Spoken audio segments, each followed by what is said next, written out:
আসসালামু আলাইকুম, কেমন আছেন সবাই? আজকে আমরা আসছি ফরিদপুর জেলা শহরের হেলিপোর্ট বাজারের তরুণ কৃষি ভান্ডারে। আমার সাথে আছে আজকে তরুণ কৃষি ভান্ডারের মালিক তরুণ কুমার দত্ত।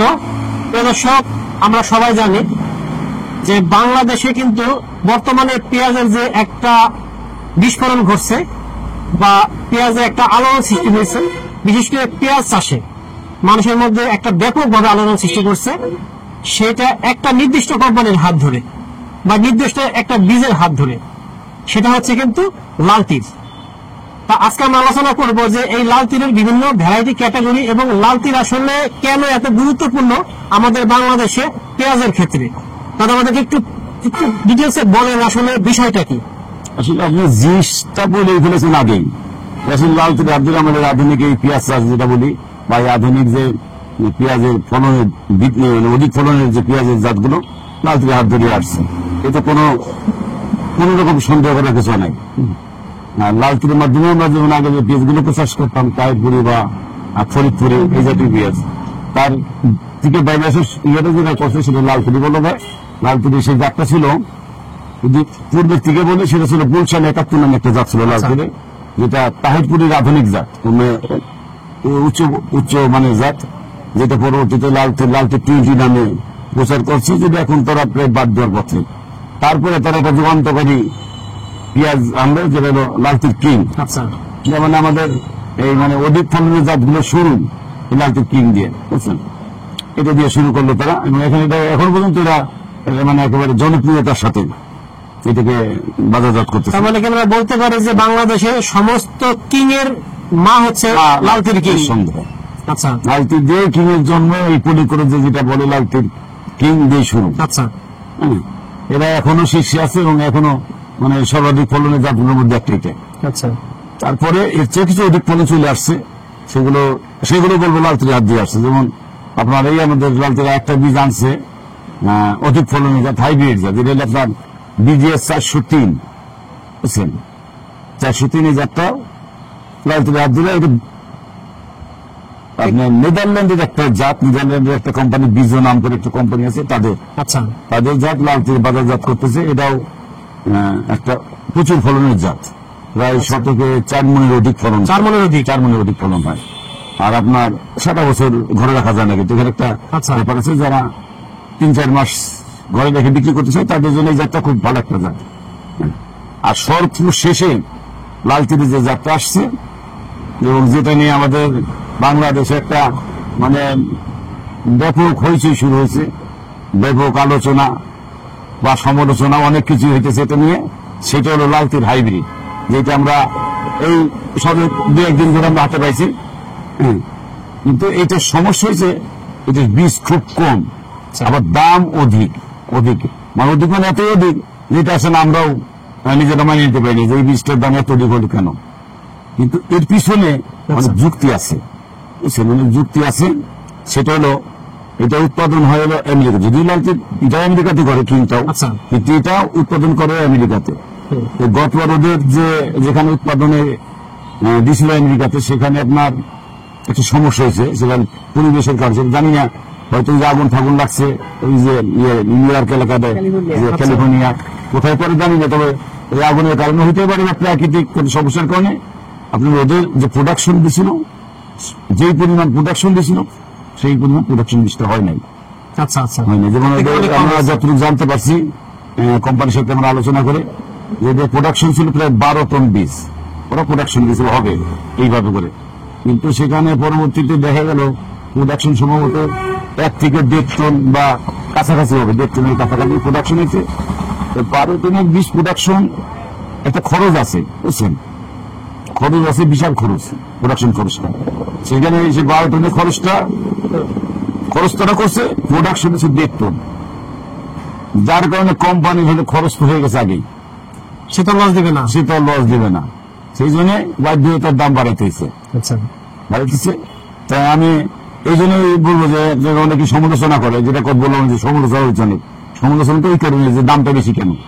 আমি ওই কারণে আমি জিনিসটা বললাম যে লাল তীর বাধ্য হয়েছে দামটা তো করতে। সেটা হলো তাদের প্রোডাকশন বা চিন্তা ভাবনা ছিল তার সাথে অনেক কম হয়েছে, এখন আমাকে একটা 12 টনের জায়গা মাত্র 1.5 টন। 1.5 টন ধরেন। তার স্বভাবতই যে 12 টনের যে তাদের টার্গেট ছিল, সেখানে যদি 12 টন উৎপাদন হতো নিঃসন্দেহে দাম অনেক কম অনেক হতো। কম হতো। আপনি যদি বলে গেছেন অনেক কম, অনেক কম আমরা হতো। হয়তো 15-16 হাজার টাকা কৃষক পেয়ে যেত। কিন্তু যেহেতু তাদের একটা ডিজাস্টার হয়ে গেছে প্রাকৃতিক ভাবেই, যার জন্য তাদের ফলন অত্যধিক কমে গেছে, সেক্ষেত্রে তাদের আলটিমেটলি এমনিতেই যেহেতু তাদের একটা বিশাল খরচের পিছনে, আর এটা তো নিঃসন্দেহে এটা ওদের নিজস্ব ভারতের নিজস্ব একটা উৎপাদিত ভ্যারাইটি, যার জন্য তাদের দাম বাড়াইতে বাধ্য হয়েছে। আমাকে একটা জিনিস বলেন যে আমরা তো সাধারণত পেঁয়াজের বাজারে গিয়ে দেখি যে আপডেট নেওয়ার চেষ্টা করি, কিন্তু আমরা কৃষকের কাছে লাল তীর হাইব্রিডের অরিজিনাল কোনো পেঁয়াজ দেখি না। কিন্তু তারপরেও দেশে মানুষের এই লাল তীর নিয়ে একটা হাহাকার, কারা এই পেঁয়াজ বীজ কিনে? এইখানে একটা ঘটনা ঘটে গেছে, বুঝছেন। এই লাল তীরের আইবিটা তো একটা ভালো জাত, ফলন বেশি, দীর্ঘ সময় ঘরে রাখা যায়, সারা বছরই ঘরে রাখা যায়। এখন আমাদের এখানে স্থানীয় যে পেঁয়াজ বীজ উৎপাদনকারী আছে যারা, তারা একটা সুযোগ নিয়েছে, লাল তীরের হাইব্রিড দিয়ে আমাদের দেশে বীজ উৎপাদন করে। আচ্ছা।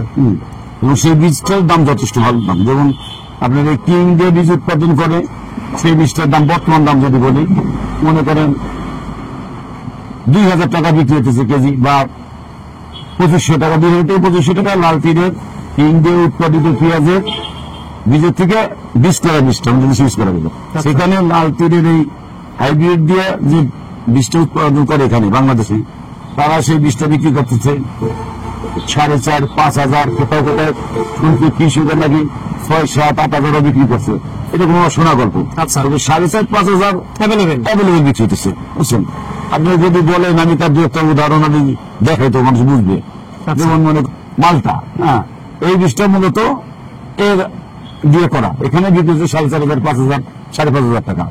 এরকম আরো কিছু বীজ আছে, রাজরানী, এই বীজটা মনে করেন আপনার হাইব্রিড থেকে করা, এর দাম 4,500, 5,500। অথচ এরই এই কিং দিয়ে করা যে বীজটা, সেইটা বিক্রি হইতেছে, তো সেগুলোর দাম 2,000 থেকে 2,500 টাকা। আচ্ছা। এই জন্য এই কৃষক অবশ্য এই বীজগুলো যারা নিতেছে তারা কিন্তু ফলন ভালো পাইতেছি। আচ্ছা। এইটা যদি হয় মনে করেন 3.5 মণ, সেখানে কৃষক যেটা উৎপাদন করছে সেখানে সেটা 2.5 মণ, 3 মণ এরকম হইতেছে। কৃষক হচ্ছে আমি যদি লাল তীর হাইব্রিডটা না পাই ওইটা করবেন। ওই কারণে যারা বীজটা উৎপাদন করবে তারাই শুধু একমাত্র এই পেঁয়াজের বীজটা নিতেছে। তার মানে আমরা বলতে পারি কি যে শুধুমাত্র যারা পেঁয়াজের বীজ উৎপাদন করে তাদের এই বীজটা লাগবে, কারণ এটা না হলে তারা কিন্তু বর্তমান পরিস্থিতিতে বীজ উৎপাদন করতে পারবে না। কারণ যেহেতু লাল তীর সবসময় এই এটার বিশুদ্ধতা বা এটার কোয়ালিটি ধরে রাখার জন্য প্রতিনিয়ত তারা গবেষণা করে যাচ্ছে, কাজ করে নিঃসন্দেহে। এই কারণেই আপনার মনে করেন যে দামটা এখন কত জানি না, অনেক জায়গায় অনেক রকম দাম, আমি দামগুলো বলবো না, যেটা আমার কাছে মনে হয় অনেক বেশি। আচ্ছা। অনেক বেশি হলেও মানুষ কৃষক কিনতেছে শুধুমাত্র বীজ উৎপাদন, পরবর্তী বছর বীজ উৎপাদন করার জন্য। কারণ আপনি যে দামে বাজারে এখন এটা বিক্রি হয়, সেই দামে যদি আপনার পেঁয়াজ বিক্রি করতে হয়, খাবার পেঁয়াজ, তাহলে তার লস। নিঃসন্দেহে আমি একটা বিষয় আমি বুঝে যতটুকু বুঝি, বাংলাদেশে বর্তমানে পেঁয়াজের বীজের চাহিদা অনেক ব্যাপক। সেক্ষেত্রে লাল তীর হাইব্রিড বা লাল তীর কিং যতটুকু আসে তা দিয়ে কিন্তু খুবই সামান্য চাহিদা পূরণ হয়, একেবারেই সামান্য। সেক্ষেত্রে আমাদের স্থানীয় কৃষকরা যখন এই বীজটা দিয়ে সেকেন্ড জেনারেশন, থার্ড জেনারেশন করছে, সেটা থেকেও ফলন কিন্তু খারাপ আসছে না, এবং সেটা কিন্তু অনেক কম দামে কৃষকরা কিনতে পারছে। যার জন্য শুধুমাত্র যারা বীজ উৎপাদন করে তারাই এটা নিচ্ছে, এবং তাদের এটা প্রয়োজন, কারণ এটা না হলে তারা পরবর্তী বছর করতে পারবে না। কারণ বীজের থেকে যত বেশি নিচের দিকে যদি জেনারেশন বাড়বে, পেঁয়াজ তত খারাপ হবে। একসময় দেখা গেল পেঁয়াজই হবে না হয়তো। আর যেহেতু লাল তীর সবসময় এটার কোয়ালিটি ধরার জন্য, ধরে রাখার জন্য গবেষণা করছে, অতএব এটা ঠিকই থাকবে। লাল তীরের কিন্তু কোয়ালিটি থাকবে, এটা কোনোদিনও কিন্তু নষ্ট হবে না। তার মানে কৃষকদের এটা প্রয়োজন, কিন্তু সাধারণ কৃষক যারা পেঁয়াজ উৎপাদন করে তাদের এটা কোনো প্রয়োজন নাই, এই দামে প্রয়োজন নাই। আর যেহেতু এটা অনেক গবেষণার বিষয়, অনেক ব্যাপকতার বিষয়, অনেক খরচের বিষয়, সেক্ষেত্রে লাল তীর হয়তো এর থেকে কমে বিক্রি করতে পারবে না, কারণ এটার পিছনে অনেক খরচ, অনেক শ্রম। হ্যাঁ, লাল তীর যে পরিকল্পনায় বীজটা শুরু করছিল, যদি সেই পরিমাণ প্রোডাকশন হতো তাহলে এর দাম হয়তো 15,000, 16,000। তখন কৃষক যদি এই পেঁয়াজটা দিয়ে পেঁয়াজ উৎপাদন, বীজটা দিয়ে পেঁয়াজ উৎপাদন করতো, আচ্ছা, তাহলে সে পেঁয়াজ বিক্রি করে সুবিধা হতো, পেঁয়াজ থাকতে হতো। কিন্তু এখন এই দামে একমাত্র বীজ উৎপাদককারী যারা, তাদেরই বুঝাইতেছে এই দামে। তাহলে আমাদেরকে বলেন যে এই বীজগুলোর দাম কিরকম হতে পারে? এই দামগুলো যদি বলেন, এই যে কিং পেঁয়াজটা, এটার দাম করছে 14,000 টাকা কোম্পানির দাম, হয়তো কোথাও কম বেশি এরকম বিক্রি হইতেছে। আচ্ছা, এইটা যদি বলেন বিজিএস 403, এটা কোম্পানির দাম হয়তো আপনার 16,500 টাকা, সেখানে 17,000 টাকা বিক্রি হতে পারে এরকম। এইটার দাম নিয়ে আমি বলতে পারবো না, কিন্তু এটা বিজি নাই। আচ্ছা, এই যে আমি 3টে কোটে দেখালাম, আমার কাছে বলতে পারলে 3টে কোটি আমার কাছে, আর কোনো বীজ নাই, যার কারণে এটার দাম আমি এখানে বলবো না। আচ্ছা আচ্ছা। প্রিয় দর্শক, আমরা তুলে ধরার চেষ্টা করলাম আসলে বাংলাদেশে পেঁয়াজ যাদের হাত ধরে পুনর্জন্ম হয়েছে বলা যায়, বা রেভলিউশন ঘটছে বাংলাদেশের পেঁয়াজে, সেই লাল তিলের বীজ নিয়ে, যেহেতু নতুন একটা ভ্যারাইটি লাল তিল আমাদের মাঝে আনছে, এটা আপনারা যারা স্বল্প সময় ঘরে রেখে বিক্রি করতে চান তারা কিন্তু এটা নিতে পারেন। আশা করি অনেক ভালো হবে ফলন, অনেক। আর যারা হাইব্রিড করতে চান, আসলে কৃষক ভাই সাধারণ যারা, তারা এটা করে পোষাতে পারবেন না, আপনারা এটা থেকে উৎপাদিত যে বীজ সেটা করতে পারেন। আর যারা কিং করতে চান, কিং করতে পারেন, কোনো সমস্যা নেই, এর দাম আমাদের নাগালের মধ্যে আছে। আর আপনাদের সাথে, আপনাদের জন্য আমরা প্রতিনিয়ত কাজ করে যাচ্ছি, ইনশাআল্লাহ। আশা করবো আমাদের সাথে আপনারা থাকবেন। ধন্যবাদ দাদাকে, ধন্যবাদ আপনাদের সকলকে। আল্লাহ হাফেজ।